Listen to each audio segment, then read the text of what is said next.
একটা কেসের ইনভেস্টিগেশন করতে গিয়ে ইনভেস্টিগেশন অফিসার একটা ওয়াকিটকি খুঁজে পায়। ইন্টারেস্টিং ব্যাপার হলো সেই ওয়াকিটকির মাধ্যমে তিনি অতীতে আটকে থাকা আরেকজন পুলিশ অফিসারের সাথে যোগাযোগ করতে শুরু করেন। কিন্তু এই যোগাযোগটি ঘটে প্রতি রাত 11:11 আর অতীতে আটকে থাকা সেই অফিসারের সাথে শুধু 60 সেকেন্ডের জন্য কথা বলা যায়। এই 1 মিনিট সময়ের মধ্যে তারা অতীত এবং বর্তমানের অপরাধের মধ্যে যোগসূত্র খুঁজে বের করার চেষ্টা করেন। কিন্তু অতীতের সাথে বর্তমানের কারো যোগাযোগ কিভাবে সম্ভব? শুনতে অদ্ভুত লাগছে, তাই না? এমনই একটি রহস্যময় এবং অদ্ভুত টাইম ট্রাভেলের গল্প নিয়ে নির্মিত সিরিজ গিয়ারা গিয়ারের এক্সপ্লেনেশন নিয়ে আজ হাজির হয়েছি। আসুন দেখে আসি দুই পুলিশ অফিসারের ইনভেস্টিগেশনে কি সত্য বেরিয়ে আসে। 25শে অক্টোবর 2001 তখন দুশেরা মেলা চলছিল। মেলা ভর্তি লোকজন, চারিদিকে আনন্দ হইহুল্লোড়। অথচ একটা বাচ্চা ছেলে বিমর্ষ মনে দাঁড়িয়ে সাংস্কৃতিক নাচ দেখছিল। তার অপর পাশে সমবয়সী একটি মেয়েও ছিল, হয়তোবা সে তার ক্লাসমেট। এই জন্যই সে ছেলেটিকে হাত নেড়ে দৃষ্টি আকর্ষণ করে। কিন্তু ছেলেটি মেয়েটিকে পাত্তা না দিয়ে বাবার কাছে কিছু টাকা নিয়ে রিং ছোড়া গেম খেলতে যায়। সে রিং ছুঁড়ে একটা গরিলা মাস্ক নিতে চাইছিল, কিন্তু বারবার ব্যর্থ হচ্ছিল। এই সময় হঠাৎ পেছন থেকে রিং ছুঁড়ে সেই মেয়েটি মাস্কটা পেয়ে যায় এবং সে ছেলেটিকে মাস্কটা দিতে চায়। কিন্তু ছেলেটি মাস্কটা না নিয়ে আবারও তার কাছ থেকে সরে যায়। এরপরে ছেলেটি একটা হাওয়াই মিঠাই কিনে মেয়েটি আবারও ছেলেটির কাছে যায় এবং হাওয়াই মিঠাইটা নিতে চায়। কিন্তু ছেলেটি হাওয়াই মিঠাইটা কেড়ে নিয়ে তাকে ধাক্কা মেরে ফেলে দিয়ে নিরাপদ দূরত্বে সরে যায়। এই সময় কে একজন মেয়েটির কাছে যায় এবং তাকে একটা হাওয়াই মিঠাই কিনে দিয়ে সাথে করে নিয়ে চলে যায়। ছেলেটা তাদের চলে যাওয়ার পথের দিকে তাকিয়ে থাকে। এর ঠিক কিছুদিন পরেই মেয়েটার লাশ পাওয়া যায় একটা নদীতে কচুরিপানার ভেতরে। মেয়েটার মুখে তখন সেই গরিলা মাস্কটা পরানো ছিল। একজন মাঝি তাকে খুঁজে পায়। মেয়েটির নাম ছিল অদিতি তিওয়ারি। এরপরে কেটে যায় প্রায় 15 বছর। অদিতির কেসের সুরাহা তখনও হয়নি। দেশজুড়ে তখন বিক্ষোভ চলছিল, কারণ সরকার সিদ্ধান্ত নিয়েছে গত 15 বছরের সমাধান না হওয়া কেসগুলোকে আগামী 3 দিনের ভেতরে ক্লোজড করে দেওয়া হবে। অর্থাৎ আনসলভড কেসগুলোকে আর রিওপেন করা হবে না। তাই বিচার না পাওয়া হাজারো মানুষের মাঝে অদিতির প্লেকার্ড নিয়ে তার মা সঞ্জনা তিওয়ারি দাঁড়িয়েছিল। ওনার হাত থেকে প্লেকার্ডটা পড়ে গেলে ইয়োগ আরিয়া নামের একজন ইন্সপেক্টর এসে সেটা তুলে দেয়।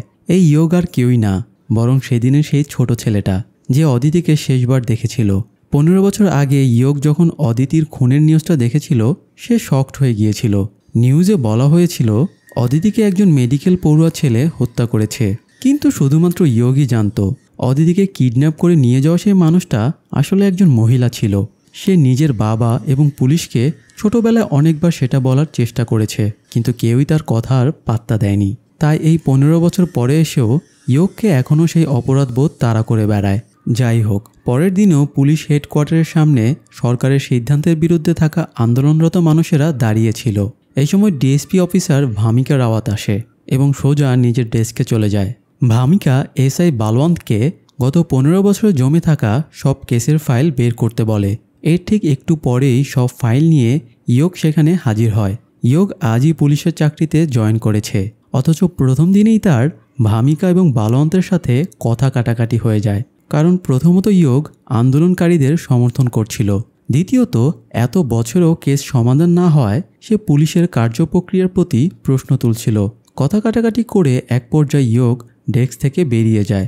তার তখন 15 বছর আগের কথা মনে পড়ে। ইয়োগ একটা চিরকুটে অদিতিকে কোনো পুরুষ না বরং একজন মেয়ে খুন করেছে এটা লিখে রোজ থানায় যেত, কিন্তু কেউই তাকে পাত্তা দিত না। একদিন তার অদিতির খুনের ইনভেস্টিগেশন অফিসার সরিয়া আন্তওয়ালের সাথে ধাক্কা লাগে। সে সরিয়ার হাত থেকে পড়ে যাওয়া ওয়াকিটকিটা তাকে তুলে দেয় আর চিরকুটটা সেখানেই ফেলে দৌড় দেয়। সরিয়াও চিরকুটটা পড়ে, কিন্তু তেমন গুরুত্ব দেয় না। এরপর সরিয়া কনফারেন্স রুমে যায় এবং ইনভেস্টিগেশনে কি পেয়েছে সবাইকে জানায়। সে জানায় অদিতিকে কিডন্যাপের পরে 5 লাখ টাকা চেয়ে তার বাবা মাকে ফোন করা হয়, কিন্তু টাকা দেওয়ার পরেও কিডন্যাপার অদিতিকে ফিরিয়ে দেয়নি। আর যে নম্বর থেকে মুক্তিপণের টাকা চাওয়া হয়েছিল সেটা রাঘব নটিয়াল নামের একজন মেডিকেল স্টুডেন্টের মোবাইল নম্বর। তাই তারা তাকেই প্রাথমিকভাবে সন্দেহ করছিল। এই সময় একজন কনস্টেবল জানায় নদীতে অদিতির লাশ পাওয়া গেছে। তখন সবাই লাশের কাছে দ্রুত চলে যায়। সরিয়া কেস নিয়ে খুব অবসেসড হয়ে পড়ে। ডিএসপি ভামিকা তখন সরিয়ার থানাতেই এসআই ছিল। সেদিন তারও ট্রান্সফার হয়ে যায়। সরিয়া আর ভামিকা দুজনই ইমোশনালি কানেক্টেড ছিল, মানে দুজন দুজনকে পছন্দ করতো আর কি। ভামিকার সাথে সরিয়ার সেদিনই লাস্ট দেখা হয়। সেদিনের পর থেকে আজও ভামিকা সরিয়ার পথ চেয়ে বসে আছে, কিন্তু তার পরবর্তীতে কি হয়েছিল ভামিকা সেটা জানে না।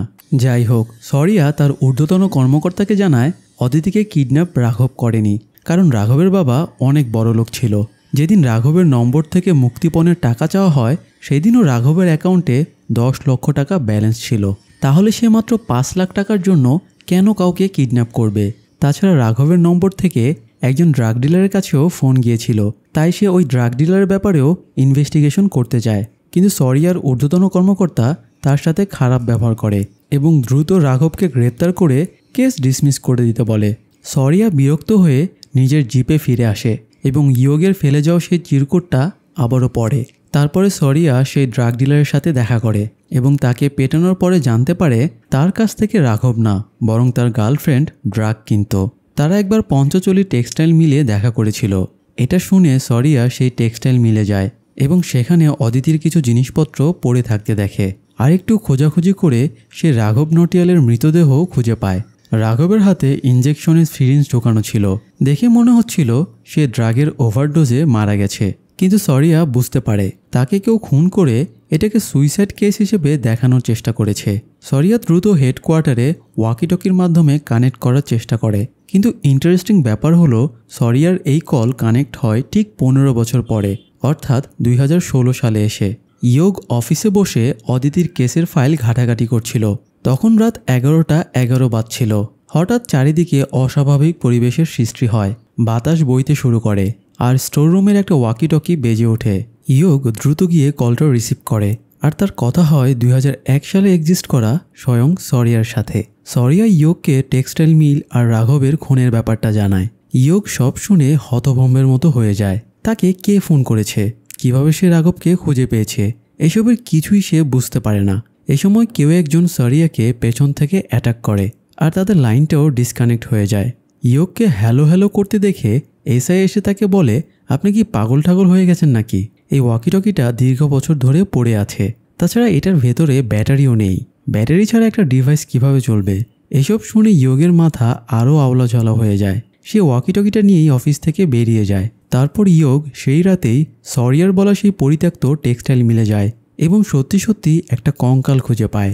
সকালে ইয়োগ ভামিকাকে ফোন দেয় এবং ফরেন্সিক টিম সহ টেক্সটাইল মিলে ডাকে। ইয়োগ ভামিকাকে রিকোয়েস্ট করে কঙ্কালটার সাথে 15 বছর আগের রাঘব নটিয়ালের ডিএনএ টেস্ট করার জন্য। এভাবেই স্যাম্পল কালেকশন, মিডিয়া কন্ট্রোলের মধ্যে সারাদিন কেটে যায়। রাতে ইয়োগ নিজের বাড়িতে অদিতির কেসটা নিয়ে ভাবছিল। রাত 11:10 বাজতেই ঘরের বাল্বগুলো আপ ডাউন করতে শুরু করে। ইয়োগের পোষা বেড়ালটার ভয়ে লোম খাড়া হয়ে যায়। চারিদিকে কেমন অদ্ভুত পরিবেশ তৈরি হয়। এরপরে ঘড়িতে 11:11 বাজতেই আবারও ওয়াকিটকিতে সিগন্যাল চলে আসে। ইয়োগ দ্রুত ব্যাগ থেকে ওয়াকিটকিটা বের করে সরিয়ার সাথে কথা বলার চেষ্টা করে। সরিয়াকে কেউ একজন মারাত্মকভাবে জখম করেছিল, তার পেটে সম্ভবত গুলি করা হয়েছে। সরিয়া ইয়োগকে বলে, এটাই আমার শেষ ট্রান্সমিশন, কিন্তু আমাদের যোগাযোগ থামবে না। পরের বার আমি 1990 সাল থেকে যোগাযোগ করব। তখন তুমি আমাকে আমাদের বর্তমানের যোগাযোগের ব্যাপারে মনে করিয়ে দিবে। ইয়োগ সরিয়ার কথার মিনিং বুঝতে পারে না, তাই তাকে বারবার এই যোগাযোগ রহস্যের ব্যাপারে জিজ্ঞেস করে, কিন্তু ততক্ষণে সরিয়া মারা যায় আর 11:12 বাজতেই সিগন্যালটাও কেটে যায়। পরের দিন রেকর্ডসে গিয়ে ইয়োগ সরিয়া আন্তওয়ালের ব্যাপারে খোঁজ নেয়। সে আন্তওয়াল পদবি আছে এমন সব ইন্সপেক্টরদের ডিটেলস নিয়ে তাদের মধ্য থেকে আসল আন্তওয়ালকে খোঁজার চেষ্টা করে। অন্যদিকে ফরেন্সিক ল্যাব থেকে ভামিকা জানতে পারে কঙ্কালটা রাঘবেরই ছিল আর তাকে প্রথমে কেউ পেছন থেকে ঘাড়ে ইনজেকশন দিয়ে সেন্সলেস করে, তারপর তাকে ড্রাগের ওভারডোজ দিয়ে হত্যা করা হয়। কথাটা জেনে ভামিকা পুরো শকড হয়ে যায়। সে সোজা ইয়োগের কাছে এসে তার কলার চেপে ধরে এবং জিজ্ঞেস করে সে কিভাবে জানলো রাঘব নটিয়ালের ডেড বডি ওই টেক্সটাইল মিলে পাওয়া যাবে। ইয়োগ আসল ব্যাপারটা গোপন রেখে বলে অদিতির শরীরে এক ধরনের কেমিক্যাল পাওয়া গিয়েছিল যা টেক্সটাইল মিলে ইউজ করা হয়, আর আশেপাশে ওই একটা মিলই ছিল যেটা ঘটনার 3 বছর আগে থেকে বন্ধ ছিল। এই জন্য অদিতিকে কিডন্যাপ করে লুকিয়ে রাখার জন্য ওটার চেয়ে বেটার কোনো জায়গা আর ছিল না, তাই ইয়োগ লাক বাই চান্স সেখানে গিয়ে পৌঁছেছিল। ইয়োগ এটাও বলে অদিতির খুনি একজন মহিলা, সে এই ব্যাপারে নিশ্চিত, কারণ অদিতির কিডন্যাপের দিনে সেও মেলাতে উপস্থিত ছিল। সব শুনে ভামিকা আর তাকে কিছু না বলে রিপোর্টগুলো দিয়ে চলে যায়। এদিকে এসপি রাঘবের ব্যাপারটা আইজিকে জানালে আইজি বলে কেস ক্লোজ হবার আর 27 ঘন্টা বাকি আছে, তাই তারা যেন দ্রুত মিডিয়াকে জানিয়ে দেয় অদিতির খুনির ট্রেস পাওয়া গেছে। তারা ফরেন্সিক রিপোর্ট দেখা সত্ত্বেও পুরো দায়টা রাঘবের ওপরে চাপিয়ে দেওয়ার চেষ্টা করে। আইজি সোজা আন্দোলনরত মানুষের ভেতরে যায় এবং অদিতির মাকে কেসের ফাইল তুলে দিয়ে মিডিয়ার সামনে বলে অদিতিকে রাঘব নটিয়াল কিডন্যাপের পরে খুন করে এবং পরবর্তীতে সে নিজেও সুইসাইড করে। টিভিতে এটা দেখে ইয়োগার নিজেকে কন্ট্রোল করতে পারে না, তাই আইজি ফিরে আসার পরে সে আবারও মিডিয়ার সামনে গিয়ে বলে অদিতিকে রাঘব মারেনি, বরং রাঘবের গার্লফ্রেন্ড মেরেছে। আমার কাছে সব প্রমাণ আছে, আমি জানি কে অদিতিকে মেরেছে, তাকে আমি কিছুতেই ছাড়ব না। ইয়োগ কথা শেষ করার আগেই ভামিকা ফোর্স নিয়ে ইয়োগকে মিডিয়ার সামনে থেকে সরিয়ে নিয়ে আসে। আইজি টিভিতে ইয়োগকে ইন্টারভিউ দিতে দেখে রেগে আগুন হয়ে যায়। সে এসপিকে পাঠায় ব্যাপারটা হ্যান্ডেল করতে। এসপি এসে ইয়োগকে ধরলে ভামিকা সব দোষ নিজের উপরে নিয়ে নেয়। ভামিকা এবং ইয়োগ প্রমাণসহ বলে রাঘবের গার্লফ্রেন্ড ড্রাগ অ্যাডিক্টেড ছিল আর সে সরকারি হাসপাতালের নার্স ছিল, কারণ রাঘবকে অজ্ঞান করতে যে ইনজেকশন ইউজ করা হয়েছিল সেটা সরকারি হাসপাতালেই ইউজ করা হয়। তারা খোঁজ নিয়ে দেখেছে 2001 সালে হাসপাতালে মাত্র 2 জন ডাক্তার ছিল। তাদের ব্যাকগ্রাউন্ড হিসেবে তারা এই কাজ করেনি, তাই তারা শিওরলি বলতে পারে এটা কোনো নার্সের কাজ। আর ইয়োগ যেহেতু ওপেনে তাকে থ্রেট দিয়েছে, তাই সে নিশ্চয়ই ঘাবড়ে যাবে এবং আতঙ্কিত হয়ে কোনো ভুল পদক্ষেপ নিয়ে ফেলবে। তখনই তারা তাকে ধরে ফেলবে। তাদের কথার সত্যতা একটু পরেই পাওয়া যায়। প্রীতি নামের একজন নার্স নিউজটা দেখার পরে অদ্ভুত আচরণ শুরু করে আর সে ওই রাতেই ব্যাগপত্র গুছিয়ে পালিয়ে যায়। তার এই আচরণ দেখে তার এক কলিগ হেডকোয়ার্টারে ফোন দিয়ে কৃতির ব্যাপারে জানিয়ে দেয়। পুলিশ হাসপাতালে গিয়ে কৃতির লকার চেক করে একটা ফাইল পায়, যেটাতে অদিতির কেসের সব পেপারস কাটিং জমানো ছিল। এতে পুলিশ বুঝে যায় কৃতি অদিতির আসল খুনি। সেই রাতেই কৃতির লোকেশন ট্র্যাক করে পুলিশ তাকে ধরে ফেলে। এরপরে হেডকোয়ার্টারে নিয়ে ভামিকা তাকে জিজ্ঞাসাবাদ করছিল। তখন হঠাৎ ইয়োগের মনে পড়ে অদিতিকে যে কিডন্যাপ করেছিল তার এক পা অন্য পায়ের চেয়ে ছোট ছিল, সে খুঁড়িয়ে হাঁটত। কথাটা মনে পড়তেই সে কৃতিকে হাঁটতে বলে এবং তার পা জুতা চেক করে। এতে সে বুঝতে পারে কৃতি না, বরং অন্য কেউ অদিতির খুনি। ভামিকা কৃতিকে লকারের ফটো দেখে জিজ্ঞেস করে এটা তার লকার কিনা। কৃতি বলে এটা ঋতুর লকার। কথাটা শুনে সবাই বুঝে যায় যে মেয়েটি ফোন করে কৃতির নামে রিপোর্ট দিয়েছিল সেই মেয়েটি অদিতির আসল খুনি। সবার ধারণা ছিল ঋতু পালিয়ে যাবে, কিন্তু ইয়োগ জানায় ডাবল মার্ডার করার পরেও যখন সে পালায়নি তাহলে সে আর পালাবে না, বরং পুলিশকে কনফিউজড করে দিয়ে সে অনেক আনন্দ পাচ্ছে। তাই পুলিশ কী করছে জানার জন্য সে ওভার কনফিডেন্ট হয়ে হেডকোয়ার্টারের সামনে নিশ্চয়ই আসবে। তারা কন্ট্রোল রুমে গিয়ে সিসিটিভিতে ঋতুকে আন্দোলনরত লোকদের মধ্যে দেখতে পায়। ইয়োগ ছুটে বেরিয়ে যায় তাকে ধরতে, কিন্তু মিডিয়ার লোকেরা তাকে ঘিরে ধরে। এই সুযোগে তাচ্ছিলের হাসি দিয়ে ঋতু পালিয়ে যাচ্ছিল, কিন্তু তখনই তার গাড়ির সামনে ভামিকা চলে আসে আর তাকে ধরে ফেলে। ঋতুকে ইন্টারোগেশন রুমে নিয়ে আসার পরে রাত 12টা বাজতে আর অল্প কিছু সময় বাকি ছিল। ঋতু জানতো রাত 12টা বাজলেই নতুন আইন পাশ হয়ে যাবে এবং 15 বছরের সব কেস ডিসমিস হয়ে যাবে, তাই সে ইচ্ছে করে ইন্টারোগেশনের টাইম নষ্ট করছিল। ভামিকা জানায় ফরেন্সিক টিম রাঘবের চশমা থেকে ঋতুর ব্লাড স্যাম্পল পেয়েছে, কিন্তু ঋতু সব কথা হেসে উড়িয়ে দেয়, কারণ সে জানতো ডিএনএ রিপোর্ট আসতে এখনও অনেক দেরি আছে, তাই সে নিজের দোষ স্বীকার করে না। এরই মধ্যে রাত 12টা বেজে যাওয়ায় বাধ্য হয়ে তারা ঋতুকে ছেড়ে দেয়। ঋতু চলে যাচ্ছিল, এমন সময় একজন ফরেন্সিক এক্সপার্ট রাঘবের শার্টের পকেটে পাওয়া একটা টুল রিসিট পরিষ্কার করে দেখে সেটা রাত 12টা 5-এ কাটা হয়েছিল, অর্থাৎ রাত 12টার পরেও রাঘব বেঁচে ছিল। তার মানে রাঘবের মৃত্যুর তারিখ আজকে। সুতরাং অদিতির কেসে ঋতুকে গ্রেপ্তার করতে না পারলেও রাঘবের কেসের 15 বছর হতে এখনও একদিন বাকি, তাই তারা রাঘবকে হত্যার কেসে ঋতুকে গ্রেপ্তার করে নেয়। যদিও পরের দিন সরকার কোর্টের রায়ে 15 বছরের সব কেস ডিসমিস করে দেওয়ার নতুন আইনটা বাতিল করে দেয়। আর এর মধ্য দিয়েই দীর্ঘ 15 বছর একদিন পরে অদিতির খুনি ধরা পড়ায় তার মা স্বস্তির নিঃশ্বাস ফেলে। সবাই অদিতির স্মরণে তার মেমোরিয়ালে মোমবাতি প্রজ্বলন করে। শুধু ইয়োগ একটা হাওয়াই মিঠাই এনে অদিতির মেমোরিয়ালে রাখে, কারণ সেদিন যদি সে অদিতিকে হাওয়াই মিঠাইটা দিত তাহলে হয়তো সে আজও বেঁচে থাকতো। যাই হোক, এদিকে কেস সলভ করার পরে ভামিকা একটা ঘড়ি রিপেয়ার শপে যায়। এই শপটা সরিয়ারের বাবার। ভামিকার কাছে সরিয়ারের একটা ঘড়ি রয়ে গেছে। ঘড়িটা সে গত 15 বছর ধরে আগলে রেখেছে।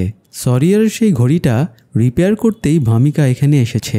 ঘড়ি রিপেয়ারের পরে সরিয়ারের বাবার সাথে ভামিকার টুকটাক কথা হয়। সরিয়ারের বাবা বলেন, গাধাটা ডিউটিতে বের হওয়ার সময় বলতো, বাবা তুমি আমার জন্য অপেক্ষা করো না, আমার ফিরতে লেট হবে। সে এতই লেট করে ফেলল যে 15টা বছর ধরে অপেক্ষা করে আছি। অথচ তারা আর কিভাবে জানবে সরিয়া সেই 15 বছর আগেই মারা গিয়েছে। যাই হোক, অন্যদিকে নতুন আইন বাতিল হওয়ায় আইজির মাথা নষ্ট হয়ে যায়। সে এসপির ওপরে চিল্লাতে শুরু করে, কারণ অদিতির কেসটা সলভ করার কারণেই এই আইনটা বাতিল হয়েছে। শুধু তাই না, সরকার নির্দেশ দিয়েছে একটা কোল্ড কেস ইউনিট খুলে পুরনো যত কেস আছে সব সলভ করা লাগবে। আইজি এসপিকে বলে 25 বছরের পুরনো এমন কোনো কেস খুঁজে বের করতে যেটা কখনই সলভ করা সম্ভব না, যাতে সেটা ব্যর্থতা দিয়ে আইনটা আবারও প্রণয়ন করা যায়। আইজির কথা মতো এসপি একটা কোল্ড কেস ইউনিট বানায়, যার ইনচার্জ থাকে ভামিকা। সহযোগী হিসেবে থাকে ইয়োগ, এসআই বালওয়ান্ত এবং একজন ফরেন্সিক এক্সপার্ট। এসপি তাদের প্রথম কেস হিসেবে দেয় টাই অ্যান্ড ডাই নামের একটা সিরিয়াল কিলিংয়ের কেস। 1990 সালে এই কেসটা শুরু হয়। কিলার 3 বছরে 10 জন মেয়েকে হত্যা করে। তার হত্যা করার প্যাটার্ন ছিল প্রথমে ভিকটিমকে কেমিক্যাল দিয়ে অজ্ঞান করা, তারপরে লাল কাপড় দিয়ে হাত পা বাঁধা, তারপরে পলিথিন জড়িয়ে গলা টিপে শ্বাসরুদ্ধ করে হত্যা করা, মেকআপ এলোমেলো করে দেওয়া। অন্তত 1000 জনেরও বেশি পুলিশ এই কেসে ইনভেস্টিগেশন করেছে, কিন্তু সিঙ্গেল ফিঙ্গারপ্রিন্ট পর্যন্ত কেউ পায়নি। 26 বছর ধরে কেসটা আনসলভড হয়ে আছে। এসপি জেনে বুঝে তাদের এই কেসটা দিয়ে চলে যায়, যাতে তারাও অন্যদের মতো ব্যর্থ হয়। যাই হোক, রাতে বাড়ি ফিরে ইয়োগ টাই অ্যান্ড ডাই কেসটা নিয়ে অনলাইনে ঘাটাঘাটি করছিল। অপরদিকে একই সময়ে 1990 সালে সরিয়া এই কেসেরই একজন ভিকটিমের লাশ জঙ্গলে খুঁজে বেড়াচ্ছিল। কিছুক্ষণ পরে রাত 11:11 বেজে যায়, আর তখনই 1990 সালের সরিয়ার ওয়াকিটকির সাথে ইয়োগের 2016 সালের ওয়াকিটকির কানেক্ট হয়ে যায়। ইয়োগ সরিয়াকে বলে, গত 16 দিন ধরে আমি আপনার জন্য অপেক্ষা করছিলাম, আপনি কোথায়? সরিয়া বলে সে ফোর্স নিয়ে রাজনী নেগি নামের একটা ভিকটিমকে খুঁজতে বেরিয়েছে। ভিকটিমের নাম শুনে ইয়োগ বুঝতে পারে রাজনী নেগি কিলারের 7ম শিকার ছিল। সে সরিয়াকে জানিয়ে দেয় ভিকটিমের লাশ পুরনো ব্রিজের নিচে পাওয়া যাবে। যেহেতু ভবিষ্যতে বসে ইয়োগ এই কেসের সব ভিকটিমের ব্যাপারেই জানত, ইয়োগ 8ম ভিকটিমের ডিটেলস বলতে যাবে, কিন্তু তার আগেই 60 সেকেন্ড হয়ে যায়, তাই তাদের কানেকশন কেটে যায়। এর ঠিক একটু পরে সত্যি রাজনী নেগির লাশ পুরনো ব্রিজের নিচে পাওয়া যায়। সরিয়া একটু আগে আসা ফোনটার কথা ভেবে হতভম্ব হয়ে যায়, কারণ এখন তো সে আরও 11 বছর পেছনে চলে গিয়েছে, তাই 2001 সালের কথা আর তার মনে নেই। যাই হোক, বর্তমান সময়ে এই কেসের সব ডিটেলস ইয়োগ অ্যানালাইসিস করে ভামিকাকে শোনায়। ইয়োগ জানায় সব ভিকটিমই নারী, আর তাদের বয়স 35-এর ভেতরে। ভিকটিমদের হাত পা খুনি লাল কাপড়ে বেঁধে রাখত, যার অর্থ একটাই, খুনি মেয়েদের স্বাধীনতা পছন্দ করত না। সে মেয়েদের উপরে নিয়ন্ত্রণ রাখতে চাইত। আর খুনের পরে যেভাবে মেকআপ নষ্ট করে গলা টেপা হয়েছে, তাতে বোঝা যায় খুনির কোনো গার্লফ্রেন্ড বা কাছের কেউ তার সাথে প্রতারণা করেছিল। সেই রাগ আর ক্ষোভেই সে এরকমটা করে, যাতে মেয়েদের সুন্দর না দেখায়। ইয়োগের পয়েন্টগুলো ভামিকার ভালো লাগে। রাতে ইয়োগ কেসের ভিকটিমদের ফাইলটা দেখছিল। সে 8ম ভিকটিমের ডিটেলস দেখতে থাকে। 8ম ভিকটিমকে আজকের দিনই হত্যা করা হয়েছিল। সেদিন ছিল 9 নভেম্বর 1990। রাতে একটি মেয়ে হারবালা রেলওয়ে স্টেশনে নেমে হাঁটা ধরে। এই সময় খুনি তাকে ফলো করতে শুরু করে।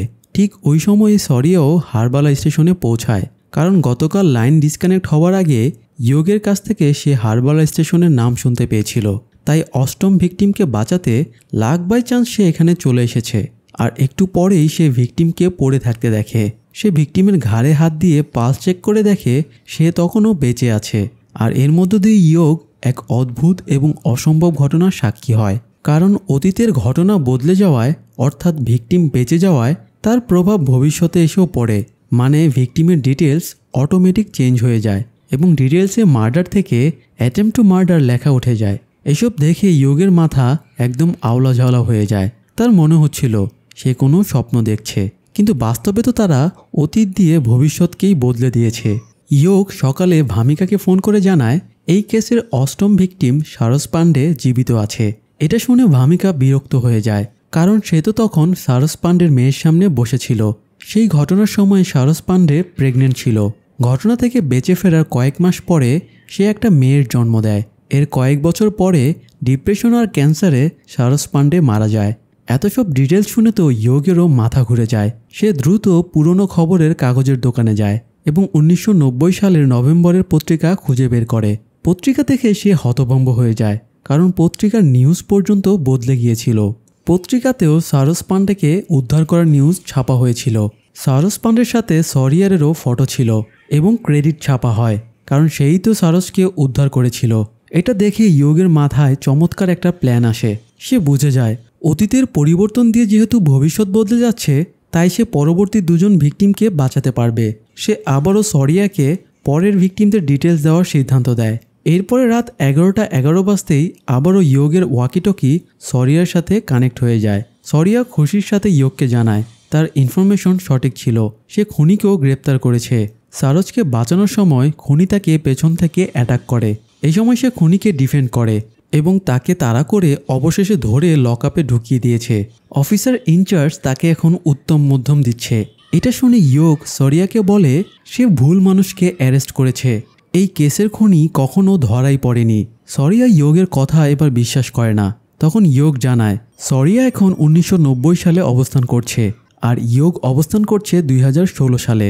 কোনো এক অলৌকিক কারণে তাদের মধ্যে যোগাযোগ স্থাপন হয়েছে। এসব কথা শুনে সরিয়ারের মাথাও এবার আওলাঝলা হয়ে যায়। ইয়োগ জানায় নবম ভিকটিমকে দিলবার মার্কেটে হত্যা করা হয়। কথাটা শেষ করতেই কানেকশন কেটে যায়। ইয়োগের কথাগুলো অবিশ্বাস্য শোনালেও সরিয়া তার কথা বিশ্বাস করে নেয়। সে দৌড়ে আবার থানায় ঢোকে, কিন্তু ততক্ষণে তার অ্যারেস্ট করে আনা নির্দোষ ছেলেটা পুলিশের মারের চোটে মরে গিয়েছিল। অন্যদিকে ঠিক একই সময়ে খুনিও নবম ভিকটিমকে দিলবার মার্কেটে মেরে ফেলে। পুলিশের কাছে তখনই ইনফরমেশন চলে আসে।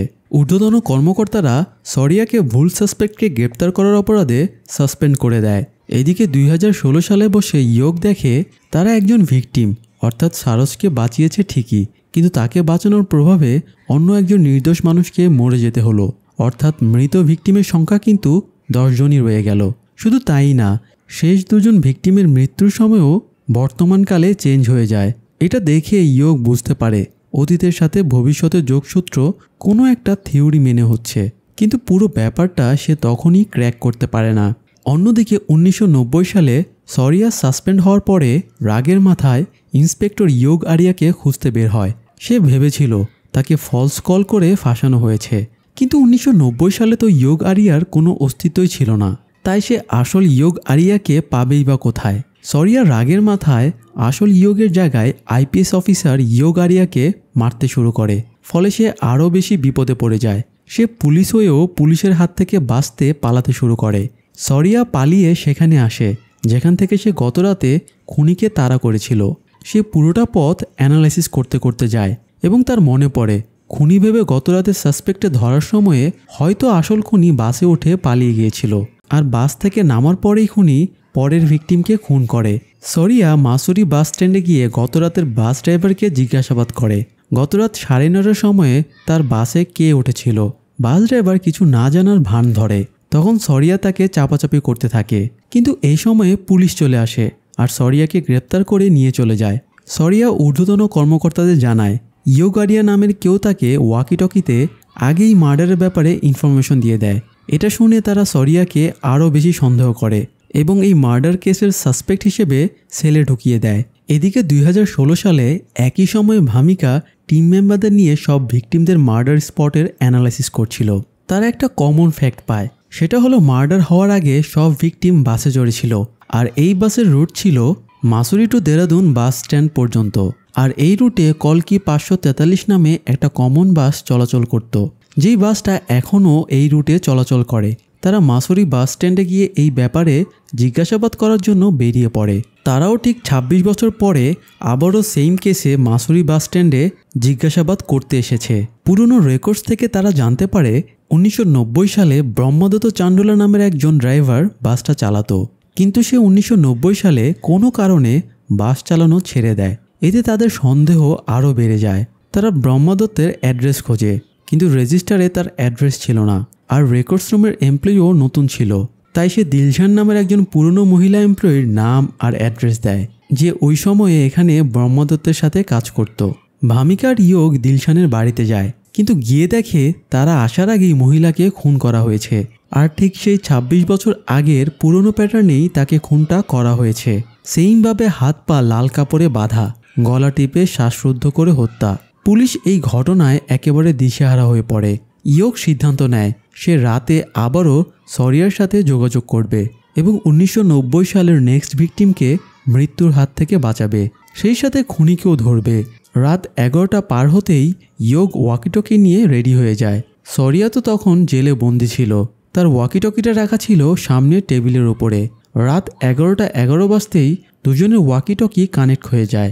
ইয়ক দ্রুত সরিয়াকে জানিয়ে দেয় খুনির পরবর্তী ভিকটিমের নাম পালক, তাকে আজ রাত ১০টার সময় খুন করা হবে। সরিয়া যেন দ্রুত মাসুরিতে গিয়ে তাকে বাঁচায়।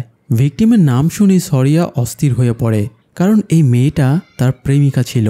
আজকে সরিয়ারের প্রেমিকার জন্মদিন ছিল। সে আজ তার সাথে দেখা করে জন্মদিনের উইশ এবং গিফট হিসেবে একটা হেয়ার ক্লিপও দিয়েছে। আজ তাদের নাইট শোয়ে মুভি দেখার কথা ছিল, কিন্তু সে একটু পরেই মরতে চলেছে। এটা সরিয়া মানতেই পারছিল না। সরিয়া সেল থেকে বের হওয়ার জন্য একটা ড্রামা করে, সে মরার মতো করে শুয়ে থাকে। এটা দেখে অফিসার আর কনস্টেবল সেল খুলে ভেতরে ঢুকতেই সরিয়া তাদের মেরে বেরিয়ে আসে এবং পালককে বাঁচাতে ছুটতে শুরু করে। অন্যদিকে ইয়ক পালকের ফটো হাতে নিয়ে অপেক্ষায় ছিল, অতীত বদলাবে এই আশাতে। কিন্তু সরিয়ারের পালকের কাছে পৌঁছাতে দেরি হয়ে যায়। ততক্ষণে খুনি তাকেও মেরে ফেলে চলে যায়। সরিয়া প্রেমিকাকে ধরে বেশিক্ষণ কাঁদতেও পারে না, কারণ পুলিশ চলে আসায় সরিয়া সেখান থেকে পালিয়ে যায়। এদিকে দিলশানের পোস্টমর্টেম থেকে জানা যায় ২৬ বছর আগের খুনগুলো আর দিলশানের খুন দেখতে একই রকম হলেও এই খুনটা আগের খুনি করেনি, বরং দিলশানকে খুনের পরে দেখানোর চেষ্টা করা হয়েছে যে তাকেও একইভাবে খুন করা হয়েছে। তাছাড়া আগের ভিকটিমদেরকে গলা টিপে হত্যা করা হয়েছে, কিন্তু দিলশানকে শুধুমাত্র শ্বাসরোধ করে হত্যা করা হয়েছে। তাই ভামিকা এবং তার টিম নিশ্চিত হয়ে যায় দুটো কেসের মধ্যে নিশ্চয়ই কোনো যোগসূত্র রয়েছে। তারা সাসপেক্ট হিসেবে ড্রাইভার ব্রহ্মাদত্তকে প্রধান সন্দেহের তালিকায় রাখে। ইয়ক মাসুরি বাস স্ট্যান্ডে আবারও জিজ্ঞাসাবাদের জন্য যায়। ভামিকা ক্রিমিনাল রেকর্ড চেক করতে লাগে, আর এসআই বালোয়ান্ত দিলশানের মৃত্যুর দিনের সিসিটিভি ফুটেজ চেক করতে বসে যায়। ইয়ক বাস স্ট্যান্ডে গিয়ে একজন ছেলের দেখা পায়, যে জানায় গত সপ্তাহে সে ব্রহ্মাদত্ত আর দিলশানের মধ্যে ঝগড়া হতে দেখেছিল। দিলশান ব্রহ্মাদত্তকে হুমকি দিয়েছিল সে কোনো একটা ব্যাপারে পুলিশকে জানিয়ে দেবে। ইয়ক ছেলেটার কাছে একটা হার্ডওয়্যার দোকানের অ্যাড্রেস পেয়ে সেখানে গিয়ে যোগাযোগ করে। চাকরি ছাড়ার পরে এই দোকানে ব্রহ্মাদত্ত কাজ করত, কিন্তু এক সপ্তাহ থেকে সে গায়েব। এদিকে ক্রিমিনাল রেকর্ড চেক করে একটা অ্যাক্সিডেন্টের কেসে ব্রহ্মাদত্তের নাম এবং ছবিসহ ডিটেলস পাওয়া যায়। ভামিকা সেটার ফটো তুলে বালোয়ান্তকে পাঠিয়ে দেয়। বালোয়ান্ত সিসিটিভি ফুটেজেও দিলশানের খুনের দিনে তার বাড়ির সামনে ব্রহ্মাদত্তকে দেখতে পায়। এতে তারা নিশ্চিত হয়ে যায় ব্রহ্মাদত্তই দিলশানের আসল খুনি। ভামিকা ব্রহ্মাদত্তের বাড়িতে যায় এবং সেখান থেকে জানতে পারে ব্রহ্মাদত্ত এখন হাসপাতালে আছে। ভামিকা বালোয়ান্তকে ফোনে হাসপাতালে আসতে বলে। বালোয়ান্ত ইয়ককে ফোন দিয়ে জানিয়ে দেয় ব্রহ্মাদত্তই আসল খুনি। ব্রহ্মাদত্তকে গ্রেফতার করতে তারা হাসপাতালে যাচ্ছে। এটা শুনে ইয়ক তাদের বোঝানোর চেষ্টা করে আসল খুনি ব্রহ্মাদত্ত না, বরং অন্য কেউ। কিন্তু বালোয়ান্ত তার কথার গুরুত্ব দেয় না। তাই ইয়ক বাইক নিয়ে দ্রুত হাসপাতালের উদ্দেশ্যে বেরিয়ে পড়ে, কিন্তু রাস্তাতেই রাত 11:10 বেজে যায়। আবার বরাবরের মতোই আশেপাশের পরিবেশ অস্বাভাবিক হয়ে ওঠে। ফ্ল্যাশলাইটগুলো কাঁপতে শুরু করে, তাই ইয়ক বাইক থেকে অ্যাক্সিডেন্ট করে পড়ে যায়। এই সময় 11:11 বাজতেই ওয়াকিটকিটা সরিয়ারের সাথে কানেক্ট হয়ে যায়। সরিয়া ইয়ককে জিজ্ঞেস করে 2016 সালে খুনি ধরা পড়েছে কিনা বা সে শাস্তি পেয়েছে কিনা। ইয়ক জানায় গতকাল বাস স্ট্যান্ডের স্টাফ দিলশানকে কেউ খুন করেছে, দিলশানের সাথে হয়তো খুনির কানেকশন রয়েছে। এটা শুনে সরিয়ারের মাথায় প্রথমেই ড্রাইভার ব্রহ্মাদত্তের নামটা চলে আসে। সে ইয়কের সাথে কথা শেষ না করেই প্রেমিকা হত্যার প্রতিশোধ নিতে বেরিয়ে পড়ে। সরিয়া সোজা ব্রহ্মাদত্তের বাড়িতে যায় এবং সেখানে পুতুলের ছিঁড়ে ফেলা মাথা, লাল কাপড় আর অজ্ঞান করার কেমিক্যাল খুঁজে পায়। এতে তার ব্রহ্মাদত্তের ওপরে সন্দেহ আরও বেড়ে যায়। অন্যদিকে 2016 সালে ভামিকা সবার আগে হাসপাতালে পৌঁছায়। সে রিসিপশন থেকে জানতে পারে ব্রহ্মাদত্ত হাসপাতালে ভর্তি নেই, বরং তার ছেলে বিরজু হাসপাতালে 305 নম্বর রুমে ভর্তি আছে। ভামিকা এক দৌড়ে গিয়ে গান বের করে ওই রুমে ঢোকে। ভামিকা ভেতরে ঢুকে দেখে ব্রহ্মাদত্ত সেখানে নেই, তবে তার ছেলে বেডে নীরব হয়ে শুয়ে আছে। এদিকে 1990 সালে সরিয়া তখন ব্রহ্মাদত্তের বাড়িতে খোঁজাখুঁজি করছিল। এই সময় ব্রহ্মাদত্ত বাড়িতে চলে আসলে সরিয়া তাকে মারধর শুরু করে। ঠিক এই সময় ব্রহ্মাদত্তের ছেলে বিরজু পেছন থেকে সরিয়ার গলা কাপড় দিয়ে টেনে ধরে। সরিয়া কোনোভাবে নিজেকে ছাড়িয়ে নেয়। তখন বিরজু সেখান থেকে পালিয়ে যায়। সরিয়াও তাকে পেছনে তাড়া করে। অন্যদিকে ভামিকা সরল মনে হাসপাতালে বেডে শুয়ে থাকা বিরজুর কাছে যেতেই বিরজু ভামিকার গলা চেপে ধরে। ভামিকাকে প্রায় সে মেরেই ফেলেছিল, কিন্তু শেষ মুহূর্তে হাতের কাছে একটা জগ পেয়ে ভামিকা সেটা দিয়ে বিরজুকে মেরে নিজেকে ছাড়িয়ে নেয়। ততক্ষণে ইয়োগ আর বাকি টিম মেম্বাররাও চলে আসে। ইয়োগ জানায় আসল সিরিয়াল কিলার ব্রহ্মদত্ত না, বরং তার ছেলে বিরজু। ছোটবেলায় বিরজুর জীবন কেটেছে খুব নির্মমতার সাথে। বাবা মা কাউকেই সে কাছে পেত না। তারা যতটুকু সময় বাড়িতে থাকতো ঝগড়াঝাটি করেই কাটিয়ে দিত। এইরকম নোংরা পরিবেশ বিরজুর মনে বিরূপ প্রতিক্রিয়ার জন্ম দেয়। সে বাবা মায়ের ওপরে রাগ পুতুলগুলোর উপরে তুলত। সে পুতুলের মাথা ছিঁড়ে ছিঁড়ে নিজের রাগ কমাতো। এরই মধ্যে একদিন বিরজুর মা সিদ্ধান্ত নেয় সে আর এই বাড়িতে থাকবে না।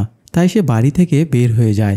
আর বের হওয়ার আগে বিরজুকে লাল কাপড় দিয়ে হাত পা বেঁধে ফেলে রেখে যায়। সেই থেকে মহিলাদের প্রতি বিরজুর ঘৃণা জন্মে যায়। ছেলেকে যাতে বাড়িতে একা থাকতে না হয় এই জন্য ব্রহ্মদত্ত তাকে বাসে নিজের সাথে রাখতে শুরু করে। কিন্তু বিরজুর মস্তিষ্ক ততদিনে পুরো বিগড়ে গিয়েছিল। সে বাসে কোনো সুন্দরী মেয়েকে দেখলেই তাকে কামড় বসিয়ে দিত। তাই বাধ্য হয়ে ব্রহ্মদত্ত বিরজুকে একটা দোকানে কাজে লাগিয়ে দেয়। সেখানে সে ইথানলের নেশায় অ্যাডিক্টেড হয়ে পড়ে।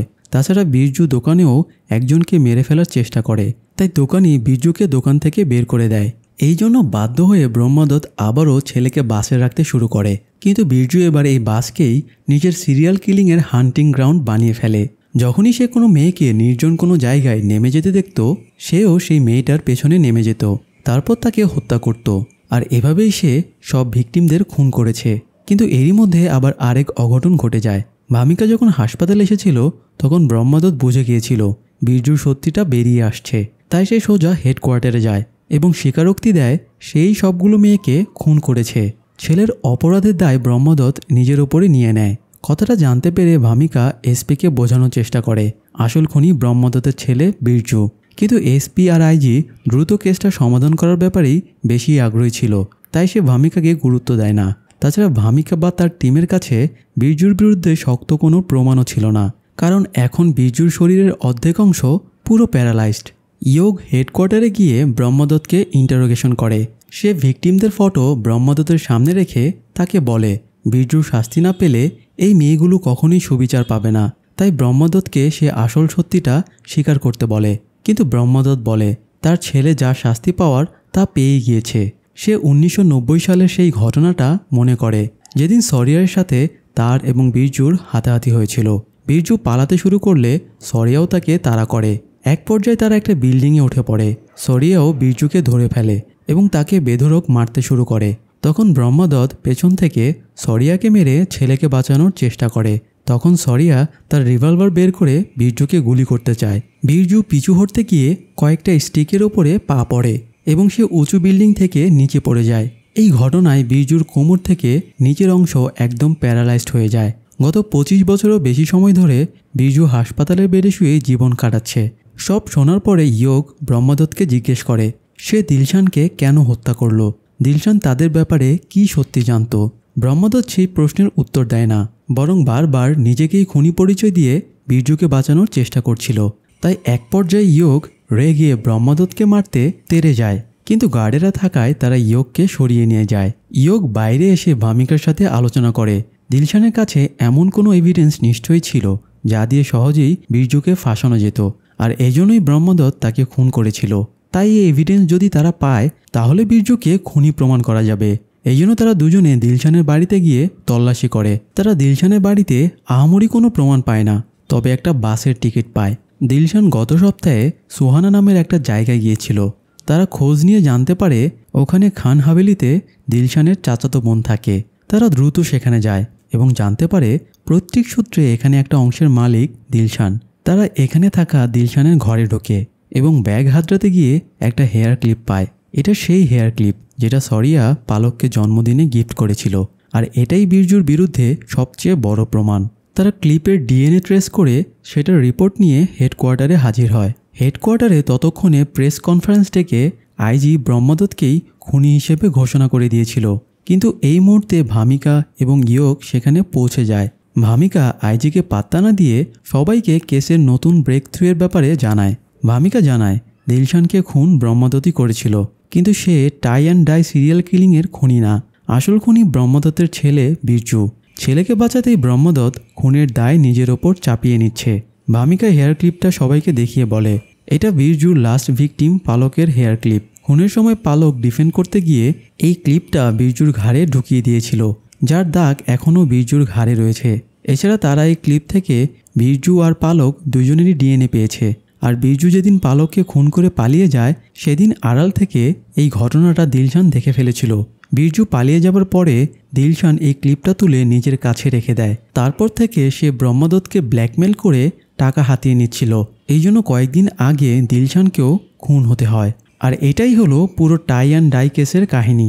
সব শুনে রিপোর্টারেরা ভামিকা এবং তার টিমের জন্য হাততালি দেয়। আইজি আবারও পরাস্ত হয়ে রাগে গমগম করতে করতে বেরিয়ে যায়। আরও একটা কেস সমাধানের সাফল্য ভামিকা এবং ইয়োগ অর্জন করে। কেস সলভের পরে ইয়োগ পালকের মায়ের সাথে দেখা করতে যায় এবং ওনাকে কৃতজ্ঞতা জানিয়ে বলে ওনার মেয়ের ক্লিপের জন্যই আজ তারা কেসটা সমাধান করতে পেরেছে। পালকের মা জানায় ক্লিপটা সরিয়া পালককে গিফট করেছিল। ইয়োগ ওনাকে সরিয়ারের ব্যাপারে জিজ্ঞেস করে যে উনি তার ব্যাপারে কতটুকু জানেন। উনি বলেন সরিয়াকে সাসপেন্ড করা হয়েছিল, যদিও পরে ইনকোয়ারি কমিটি তাকে ক্লিনশিট দিয়ে দেয়। এরপরে 2001 সালের অদিতি খুনের কেস পর্যন্ত তাদের মধ্যে যোগাযোগ ছিল। তারপরে উনি আর সরিয়ার কোনো খোঁজ পাননি। সেদিন রাত 11:11 ওয়াকিটকিতে ইয়োগ সরিয়ার সাথে আবারও যোগাযোগ করে এবং জানায় টাই অ্যান্ড ডাই কেসের কিলারকে গ্রেপ্তার করা হয়েছে। আর এটা সম্ভব হয়েছে সরিয়ার পালককে গিফট করা হেয়ার পিনের মাধ্যমে। কথাটা জানাতেই তাদের লাইন আবার ডিসকানেক্ট হয়ে যায়। কিন্তু ততক্ষণে সরিয়া কিছুটা হলেও মানসিক শান্তি পেয়ে গিয়েছিল যে তার প্রেমিকার খুনিকে শাস্তি দেওয়ার পেছনে তারও কন্ট্রিবিউশন ছিল। যাই হোক, ইয়োগ তার ছোটোবেলার একটা ঘটনা নিয়ে খুব অবসেসড ছিল। তখন 1999 সাল। ইয়োগ বেশ ছোট। তার একটা বড় ভাই ছিল। ইয়োগের বড় ভাই একদিন সুইসাইড করে মরে যায়। ইয়োগের মাথায় হঠাৎ ভাবনা আসে সে তো চাইলেই অতীতের ঘটনা পাল্টে দিয়ে তার ভাইকে বর্তমানে জীবিত রাখতে পারবে। তাই সে আবারও সরিয়ার সাথে যোগাযোগের চিন্তা করে। ইয়োগ এসপির সাথে দেখা করে এবং তাকে সরিয়ার ব্যাপারে জিজ্ঞেস করে, কারণ 2001 সালে এসপি এবং সরিয়া দুজনে একই সাথে অদিতির কেসে ইনভেস্টিগেশন করেছিল। এসপি জানায় সরিয়া দুর্নীতিবাজ অফিসার ছিল, তার বিরুদ্ধে ইনকোয়ারি ছিল, এই জন্য সে 2001 সালে পালিয়ে যায়। তারপরে তার আর ট্রেস পাওয়া যায়নি। ইয়োগের এসপির কথায় ভরসা হচ্ছিল না, তাই সে ডিরেক্ট আইজি অফিসে চলে যায় খোঁজ নিতে। সরিয়া অদিতির কেসের আগে 1997 সালে আরেকটা কেস নিয়ে কাজ করছিল। তার সমস্যা শুরু মূলত এই কেসকে কেন্দ্র করেই। সেই সময় দেরাদুন রোডে সুলতানিয়া গ্রুপের এক টাক চন্দন কাঠ বাবলুর হাতে ধরা পড়ে। বাবলু ছিল হিস্ট্রি শুটার। সে সুলতানিয়ার রাইভাল মাফিয়া দল ধর্মবিল ডাবরালের আন্ডারে কাজ করত। সেদিনে চন্দন কাঠ জব্দ করার ঘটনার কারণে দুই গ্রুপের মধ্যে গ্যাংওয়ার শুরু হয়ে যায়। সুলতানিয়া প্রতিশোধ নিতে বাবলু সহ তার পুরো দলকেই খুন করে ফেলে। তখন আবার ডাবরাল পাল্টা প্রতিশোধ নেওয়ার জন্য উঠে পড়ে লাগে। তো এই কেসের ইনভেস্টিগেশনের দায়িত্বে সরিয়াও ছিল। সে শামশের সিং নামের একজনকে সন্দেহ করে যে আগে সুলতানিয়ার গ্যাংয়ে কাজ করত। সরিয়া শামশেরের সাথে দেখা করতে যায়। শামশের সম্পর্কে সরিয়ার বন্ধুও ছিল, তাই সে স্বাভাবিকভাবেই তাকে মার্ডারের ব্যাপারে জিজ্ঞেস করে। শামশের জানায় সে অনেক আগেই এই অবৈধ পথ ছেড়ে দিয়েছে, সে এখন স্বাভাবিক জীবন কাটায়। এই সময় শামশেরের মেয়ে স্কুলে বের হচ্ছিল। সে সরিয়াকে দেখে চাচ্চু বলে ছুটে আসে এবং ধরে বাড়ি নিয়ে যায়, কারণ সে আজ নিজের হাতে পরোটা বানিয়েছে, সেটা সরিয়াকে খাওয়াতে চায়। বাধ্য হয়ে সরিয়া তাদের সাথে বসে খাবার খায়। আর আড়াল থেকে সুলতানিয়ার একজন লোক এই ফটো তুলে নিয়ে সুলতানিয়াকে দেখায় আর বলে শামশেরের সাথে পুলিশের এত ভাব যেহেতু, তাহলে চন্দন কাঠের চালানের খবরটা নিশ্চয়ই শামশেরই লিক করেছিল। সুলতানিয়া এসব শুনে শামশের আর সরিয়া দুজনের উপরই প্রতিশোধ পরায়ণ হয়ে ওঠে। এদিকে 2016 সালে ইয়োগ সেই লোকটার সাথে দেখা করে যার সাক্ষীর ভিত্তিতে 15 বছর আগে সরিয়াকে সাসপেন্ড করা হয়েছিল। লোকটা জানায় সরিয়া খুবই দুর্নীতিবাজ ছিল। সে দুহাতে সমানে ঘুষ খেত আর তার অফিসেও অনেক টাকা পাওয়া গিয়েছিল। এসব শুনে ইয়োগের কিছুই বিশ্বাস হয় না। সে ফিরে আসে। ইয়োগ জিজ্ঞাসাবাদ করতে এসেছিল। এই কথাটা লোকটা এসপিকে ফোনে জানিয়ে দেয়। ইয়োগ এখনও সরিয়ার ব্যাপারে খোঁজাখুঁজি করছে। এটা নিয়ে এসপি এবং আইজি দুজনেই খুব বিচলিত হয়ে পড়ে। এদিকে ইয়োগ ক্যালকুলেশন করে দেখে সরিয়া যেদিন থেকে গায়েব সেদিন ছিল 3 নভেম্বর 2001। এই তারিখে সরিয়ার সাথে ইয়োগের অদিতির কেসের ব্যাপারে কথা হয়েছিল। সরিয়া জানিয়েছিল সে টেক্সটাইল মিলে ইনভেস্টিগেশনে যাচ্ছে। তাই পুলিশ রেকর্ডস অনুযায়ী সরিয়ার পালিয়ে যাওয়ার যে অভিযোগ রয়েছে সেটা সত্যি হওয়ার প্রশ্নই আসে না। ইয়োগ রাত 11:11 জন্য অপেক্ষা করতে থাকে। রাত 11:11 বাজতেই তাদের দুজনের ওয়াকিটকি কানেক্ট হয়ে যায়। সরিয়া ইয়োগকে বলে, দীর্ঘ 8 বছর পরে তোমার সাথে কথা হচ্ছে। ইয়োগ ভাবে, এই তো সেদিন কথা হলো, এর মধ্যে আবার 8 বছর কখন পেরিয়ে গেল। আদতে হয়েছেও তাই। শেষবার তাদের মধ্যে যোগাযোগ হয়েছিল সরিয়া যখন 1990 সালে ছিল, কিন্তু এখন সরিয়া 1998 সালে অবস্থান করছে। যাই হোক, ইয়োগ কিছু জিজ্ঞেস করার আগেই সরিয়া জিজ্ঞেস করে বাবলু গ্যাং মার্ডারের কেসটা 2016-তে সলভ হয়েছে কিনা, সেই কেসের ক্রিমিনাল কে। ইয়োগ জানায় এই কেসটা এখনও আনসলভড রয়ে গেছে। সরিয়া বলে সে ক্রাইম সিন থেকে কোনো এভিডেন্স পায়নি। তখন ইয়োগ তাকে বলে ক্রাইম সিনে নিশ্চয়ই গাড়ির টায়ার মার্ক থাকবে। সে সরিয়াকে শিখিয়ে দেয় কিভাবে গাড়ির টায়ার মার্ক কালেক্ট করতে হয়। যেহেতু 1998 সালে 2016 সালের মতো এত টেকনোলজি ছিল না। যাই হোক, 1 মিনিট হওয়ায় তাদের ফোন কেটে যায়। সরিয়া চলে যায় ক্রাইম সিনে। সে ইয়োগের বলে দেওয়া টেকনিকে গাড়ির টায়ার মার্ক তুলে নেয়। সেই টায়ার মার্ক মিলে যায় শমশেরের গাড়ির টায়ারের সাথে। ফরেন্সিক রিপোর্ট পেয়েই সরিয়া ছুটে যায় শামশেরাকে গ্রেপ্তার করার জন্য। কিন্তু তার আগেই সেখানে শামশেরাকে মারার জন্য সুলতানিয়ার লোকেরা চলে গিয়েছিল। তাদের দেখে শামশেরা পালাতে শুরু করে। সরিয়া ভাবে হয়তো নিজের অপরাধ থেকে বাঁচতে শামশেরা পালাচ্ছে, তাই সেও ধাওয়া করে এবং এক পর্যায়ে তাদের মধ্যে হাতাহাতি শুরু হয়ে যায়। এই সময় দূর থেকে একজন স্নাইপার দিয়ে শামশেরাকে টার্গেট করে শ্যুট করে, কিন্তু ওই মুহূর্তে শামশেরার মেয়ে সামনে চলে আসে এবং বাবাকে বাঁচাতে নিজে গুলি খায়। আর এতে শামশেরার মেয়ে মারা যায় এবং শামশেরাকেও বাবলু গ্যাংয়ের মিথ্যা খুনের দায়ে যাবজ্জীবন কারাদণ্ড দেওয়া হয়। তবে এখানে একটা ইন্টারেস্টিং ব্যাপার হলো, অ্যাকচুয়াল পাস্টে শামশেরা স্নাইপারে হেডশট খেয়ে মারা গিয়েছিল, তাই বর্তমান রেকর্ডসে সেটাই ছিল। কিন্তু আজকের ঘটনায় শামশেরের বদলে তার মেয়ে মারা যায়, সেই সাথে পাস্ট চেঞ্জ হওয়ায় বর্তমানও চেঞ্জ হয়ে যায়। ইয়োগ অবাক হয়ে কম্পিউটার স্ক্রিনে দেখে শামশেরার মৃত্যুর নিউজটা ওর সাজা পাওয়ার নিউজে বদলে গেল। যাই হোক, আমরা 2016 সালে ফিরে আসি। শামশেরা এতদিন জেলে ছিল, কিন্তু তার ভালো আচরণের জন্য সরকার তাকে বিশেষ প্যারোলে 18 বছর সাজা খাটার পরে মুক্তি দেয়। শামশেরা জেল থেকে বের হতেই তার মেয়েকে হত্যা এবং তাকে জেল খাটানোর জন্য প্রতিশোধ নেওয়ার সিদ্ধান্ত নেয়। সে প্রথমেই সুলতানিয়ার মেয়ে শ্যামলিকে টার্গেট বানায়। শ্যামলিকে হেরিটেজ রিহ্যাব সেন্টারে রাখা হয়েছিল কারণ সে ভয়ঙ্কর রকমের ড্রাগ অ্যাডিক্টেড ছিল। শামশেরা তাকে রিহ্যাব সেন্টার থেকে কিডন্যাপ করে নিয়ে যায়, আর যাওয়ার সময়ে সে ইচ্ছাকৃতভাবে সিসি ক্যামেরায় নিজের চেহারা দেখিয়ে যায়। সুলতানিয়া যেহেতু হাই প্রোফাইল লোক ছিল, তাই আইজি কনফারেন্স ডেকে কেসটা নিয়ে আলোচনা করে।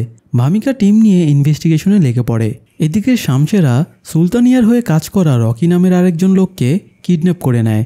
এই রকি 18 বছর আগে সুলতানিয়াকে শামশেরা আর সরিয়ার ফটো দেখিয়ে তাকে ফাঁসিয়েছিল। শামশেরা রকিকে বেঁধে রেখে সুলতানিয়াকে ফোন দেয়। সে সুলতানিয়াকে তার সাথে দেখা করতে বলে এবং পুলিশকে কোনোভাবে এই কেসে ইনভলভ করতে বারণ করে দেয়। এরপরে শামশেরা ফোন কেটে দিয়ে রকিকে আগুন জ্বালিয়ে পুড়িয়ে মেরে ফেলে। অন্যদিকে ভামিকা ফোর্স নিয়ে সুলতানিয়ার কাছে যায় এবং তার ফোন ট্যাপ করে। সেই সাথে সে সুলতানিয়াকেও জিজ্ঞাসাবাদ করে, কিন্তু সুলতানিয়া সব কিছু এড়িয়ে যায়। এদিকে ইয়োগ সেন্ট্রাল জেলে গিয়ে শামশেরার সেলে গিয়ে দেখে সেলের পুরো দেয়াল জুড়ে শামশেরা অনেক কিছু লিখে রেখেছে। সে জেলারের কাছে জানতে পারে শামশেরা কারোর সাথে খুব বেশি কথা বলতো না। সে ইলেকট্রনিক গ্যাজেট নিয়েই সারাক্ষণ পড়ে থাকতো। এসব ব্যাপারে তার আগ্রহ অনেক বেশি ছিল। অন্যদিকে শ্যামলিকে শামশেরা একটা ফ্রিজারে আটকে রেখেছিল। ঠান্ডায় সে একদম জমে যাচ্ছিল। সামনেই তার মোবাইলটা পড়েছিল। হাত বাঁধা অবস্থায় সে মোবাইলটা তুলে তার বাবাকে ফোন দেয়। এ সময় ভামিকা এবং তার ফোর্স সেখানেই ছিল। শ্যামলির ফোন ট্র্যাক করে তারা তার এক্স্যাক্ট লোকেশন জানতে পারে। ভামিকা দ্রুত শ্যামলিকে উদ্ধার করতে বেরিয়ে পড়ে। গাড়িতে যাওয়ার সময় ইয়োগ ভামিকাকে ফোন দিয়ে বলে শামশেরার আসল টার্গেট সুলতানিয়ার মেয়ে শ্যামলি না, বরং সুলতানিয়া নিজেই। সুলতানিয়া শামশেরার মেয়েকে মেরে ফেলেছিল, তাই শামশেরা তাকে হত্যা করে প্রতিশোধ নিতে চায়। ভামিকা এসআই বালওয়ান্তকে ফোন দিয়ে বলে সুলতানিয়া যেন বাইরে বের না হয়, কিন্তু ততক্ষণে শামশেরার ফোন পেয়ে সুলতানিয়া অলরেডি বেরিয়ে গিয়েছিল। সুলতানিয়া শামশেরার বলে দেওয়া জায়গাতে গিয়ে দেখা করে। শামশেরা তাকে কিছু দূরে দাঁড় করানো একটা ফ্রিজার ভ্যান দেখিয়ে বলে ওখানে গিয়ে নিজের মেয়েকে বাঁচিয়ে নাও। সুলতানিয়া মেয়েকে বাঁচাতে দৌড়ে এগিয়ে যায়। একই সময়ে ভামিকাও ভ্যানের কাছে পৌঁছে যায়। ইয়োগও সেখানে চলে আসে, তবে সে ভ্যানের কাছে না গিয়ে শামশেরাকে অ্যারেস্ট করে। এই সময় তার মনে পড়ে শামশেরা তো জেলে ইলেকট্রনিক্স গ্যাজেট নিয়ে নাড়াচাড়া করত, তার মানে সে নিশ্চয়ই ফ্রিজার ভ্যানে কিছু করে রেখেছে।